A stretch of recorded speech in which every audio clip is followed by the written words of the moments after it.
Hi all, and thanks very much for having me today. It's great to be out here with so many producers in the room. As I've been introduced, this is our program, the Red Meat and Wool Growth Program, and that's me, Emily Mellor. As you've just heard from Jane, the sheep blueprint and its clear outline of industry priorities has played a really important role in securing the $7.5 million through the Economic and Business Growth Fund for the Red Meat and Wool Growth Program. It gave PERS a really strong focus on where industry's priorities lie, and it gave us the ability to allocate a senior staff member to put forward a very strong business case around industry priority areas. We also had, the perfect timing on this. We had alignment of industry's stated goals, and we also had the SA growth agenda coming on board. So the time was right for this type of big program to come on board, and it was launched in 2019. So the aims of the Red Meat and Wool Growth Program, it aims to contribute to the rebuild of SA sheep and cattle numbers through enhancing business skills and farm management best practice, facilitating the use of agriculture technology by livestock producers, key sale yards and processors, livestock advisors and agents to improve database decision making on farm and drive productivity improvements. Enhance market access to enable producers to demonstrate the safety, welfare and quality of South Australia's produce to meet its premium market requirements, and improve the biosecurity culture across industry, thereby decreasing disease, increasing survivability and in turn increasing productivity. So when the program was first announced, it was announced under 3 pillars: improve productivity and profitability, install infrastructure, and enhance market access. And around those 3 pillars, the program has evolved, and they're the various components of the program that you can see up there. And I just thought I'd put this one up because it shows the alignment, the clear alignment with the blueprint priorities and how the program has been developed to address those priorities. So that the 4 focus areas of the blueprint are the ones down the bottom, and the little different coloured stars and shapes are how we've aligned with those priority areas. So what's in it for producers? So there's a real opportunity to learn from others' journeys, and that's something that I think is really valuable for producers. They really enjoy hearing and learning from others' perspectives and others' experiences. There's a real opportunity to upskill in key business skills and develop plans and priorities for your business moving forward. There's the ability to see the demonstration and the value proposition of some of that precision livestock management technology, which you've been hearing a bit about today, and to enhance database decision making on farm. You're really able to see the tech in action through some of the elements of the program. And there's also a financial assistance in the form of a rebate for the purchase, installation and implementation of precision livestock management technology on your property. So just to talk a bit about some of the key areas of the program, the producer technology groups are probably one of the most visible aspects of our program over the past year. We've had 15 groups commence across the state, anywhere from the pastoral zone right through to the southeast. They involve up to about 235 producers, and it's a real chance for producers to learn from each other and experts on both emerging and current ag tech that's available for adoption. And the themes being explored through these groups originally started with a focus around that tech adoption, but they've now really broadened out, and groups are doing a whole lot of really exciting best practice management type focus to their meetings. So some of the themes being explored include the use of EID in sheep to monitor individual animal performance, I should say sheep and cattle, water monitoring, preg scanning and better management of multiple bearing ewes, animal handling and drafting equipment, farm management software and yard design. So you can see there's quite a focus and a broad focus to those groups. Another aspect of the program is the industry service provider upskilling, which focuses on upskilling our livestock agents, wool buyers and brokers and livestock consultants in the use of EID and precision livestock management tools for individual animal management and maximising individual animal data to drive sheep and cattle productivity.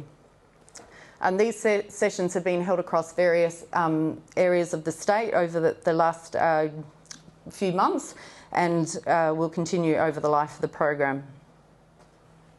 We've also hosted a series of livestock tech expos, and the first series has recently concluded. They were held at Hawker, Woodner and Karoonda, and I've noticed a few familiar faces in the room from those sessions. They were exceptionally well attended by producers. We had up to 130 producers at Karoonda and about 90 producers at each of the tech expos. The free expos bring livestock technology experts and exhibitors directly to producers and provide many important practical strategies for increasing productivity and labour efficiency on farm.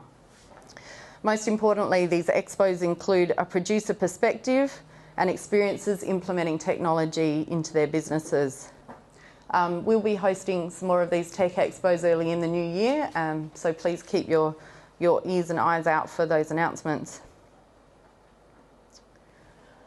Another really successful element of the program has been the livestock enterprise planning sessions.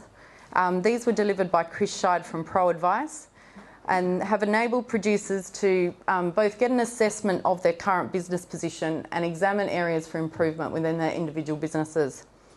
It's enabled producers to be upskilled in some key business acumen skills and also to consider strategies for risk management moving forward. From that, producers have then been able to identify priorities for their business and also examine and consider whether there's an ag tech solution to moving and addressing some of those priorities. So from this training, producers were able to develop up their own farm ag tech adoption plan. Please don't be fooled by the name. It's not just focused on ag tech adoption. It is an action plan for the whole business. And I've had the chance to assess some funding to assist in implementing some of those priorities. So the response to livestock enterprise planning has been overwhelming, and at the end of March we have put 235 businesses or 311 producers through that training, and they've all completed their farm ag tech adoption plan and outlined what the priorities for their business moving forward are. So I think that's a really exciting outcome. And that's 235 businesses which will now be able to access a rebate to implement those priorities. There's currently a wait list for this program, given that we've had such a big uptake of it. And we'd encourage you to make contact with us if you're interested in staying informed of whether the program is able to be expanded or eligibility into the rebate expanded. So I just thought I'd show you a quick outline of what one of those plans looks like. It's a simple two-page document. The first page is basically a summary of your business's position and where you plan to get to. And the second page is this farm ag tech adoption plan, which is basically your action plan moving forward. So the priority actions for this particular enterprise included the purchase of a new auto drafter with EID reader to allow individual growth rates to be monitored, obtaining some consultancy services and advice to boost lamb growth rates, and to get better at pasture management by undertaking a pasture paramedic course. Some of you might know Bert Woolford from Karawatha Park. Bert has completed the livestock enterprise planning sessions, and I just thought this was a nice summary of what one of our producers has got out of that session. I guess for me the key part of all that is at the end of the day we have a clearer livestock enterprise plan to use in our business, which will be beneficial moving forward, and I think that in itself is a really great outcome. So as I mentioned, there's also a livestock agtech adoption rebate available for producers to submit their farm agtech adoption plan once they've completed those livestock enterprise planning sessions. Applications are coming in fast now, and it's really good to see producers not only applying for tech under this initiative, but also thinking about further training and advice, consultancy support that they require to achieve some of their priorities moving forward and to maximise the results of what they've been able to identify through their livestock enterprise planning sessions. So there's up to $10,000 available to help implement both the AgTech and to get that support for making sure it's implemented successfully. And I think that's the most important component, is actually not just obtaining the gadgets, but actually getting the support to make sure it's implemented successfully into your business. So another initiative that rolled out of the program as a result of COVID-19 hitting us, we weren't able to do any of our face-to-face delivery for pretty well the whole of 2020. So we developed a series of Tech Talk podcasts, pre-recorded videos, case studies and fact sheets. All of these are available on our PIRSA website, and I've got some information about how you can obtain that from on the back desk there if you'd like to come and see me afterwards. We've had 2 seasons of these podcasts released so far, and they cover a wide range of topics. As you can see from season 1 there's things like EID, there's water monitoring, yard design, and season 3 is about to be launched. And the focus of this season is on our focus farms. The focus farms are another important element of the program, and they demonstrate the practical application of AgTech, biosecurity, best practice and business planning. They provide the opportunity for producers to again learn from the experiences of other producers, and we currently have 8 of these focus farms under the program. We plan to run more of these field days in the next coming months. Just last month we had a focus farm field day at Jane Kellock's farm, thanks Jane, and that was really well attended, and it was a great afternoon for producers to come out and investigate, hear some really key topics presented, and also to hear what's happening on Jane's farm. So I've covered off on most of the achievements of the first year and a bit of the program, but I think it's also important to recognise that as part of the program we've also leveraged in an additional $2 million into the program from Meat and Livestock Australia, from the Sheep and Cattle Industry Funds, and AWI through Sheep Connect SA and Animal Health Australia. We've been able to appoint a co-innovation officer at the best practice demonstration farm at Struan, whose role it is to extend the findings that are coming out of that best practice farm out to industry, so that producers can see the tech in action, and to also examine the cost-benefit analysis of what it's meant to install that tech on that farm. There'll shortly be a virtual tour available for producers so that they can actually visit the farm without physically attending the site. So keep an eye out for that. And also the Best Prac demonstration farm is having its open day on the 28th of April if anyone is down in the Struan region around that time. We've also appointed a biosecurity extension officer within Livestock SA, whose role it is to work with producers and industry groups to assist them understand and implement biosecurity best practice. And we've heard a bit about the importance of biosecurity today as well. So moving forward, what's next for the program? We will be continuing those elements of the program that are already underway. So our producer groups will continue, our upskilling component will continue.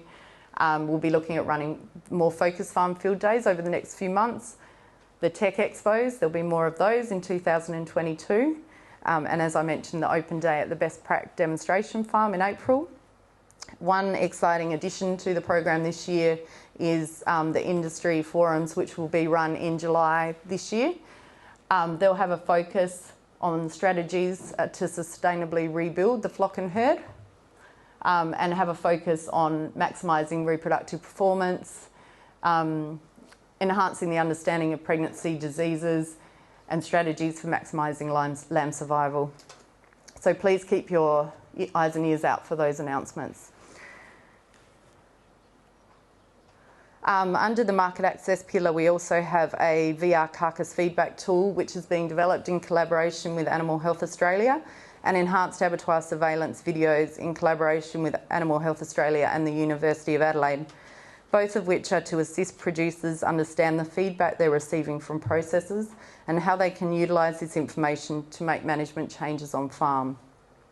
The VR tool will show certain conditions overlaid on a carcass and the trim that this results in, And paired with the videos, we'll offer some assistance to producers on how they can address these issues on farm. So also the review of the sheep blueprint again gives us a really clear outline of industry's priorities moving towards 2030.